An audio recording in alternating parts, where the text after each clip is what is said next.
Welcome to our channel. Today we how to invest in Starbucks coffee step by step clearly. To invest in Starbucks coffee, start by understanding the company's financial health. Research its recent earnings reports and overall market performance. Visit a reliable financial news website or stock market platform.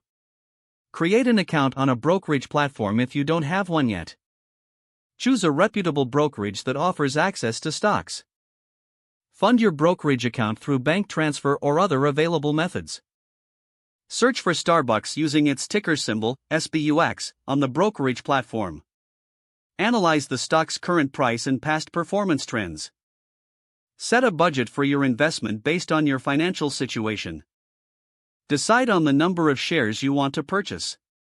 Consider using a market order for immediate execution or a limit order for better pricing. Review your investment choice and confirm the order details. Monitor your investment regularly to stay informed about market changes. Stay updated on company news and industry trends that could impact Starbucks. Adjust your investment strategy as needed based on performance and goals. If the page does not load, refresh the browser or try again in a private or incognito window. Make sure you are using the correct email address, then retype it carefully to avoid small typos. If your password is not accepted, use the reset option and create a new strong password you can remember. Check your spam folder for verification or security emails, then complete any requested confirmation steps. Enable two-factor authentication if available to improve account security and reduce unauthorized access risk. After signing in, review your profile details so your contact information and settings are accurate and current.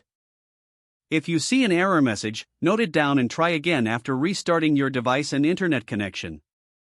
Log out when you finish, especially on shared devices, to keep your account and payment information secure. If the page does not load, refresh the browser or try again in a private or incognito window. Make sure you are using the correct email address, then retype it carefully to avoid small typos. If your password is not accepted, use the reset option and create a new strong password you can remember.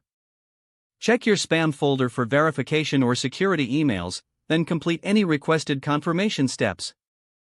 Enable two-factor authentication if available to improve account security and reduce unauthorized access risk. Don't forget to like this video and subscribe to our channel for more step-by-step tech guides.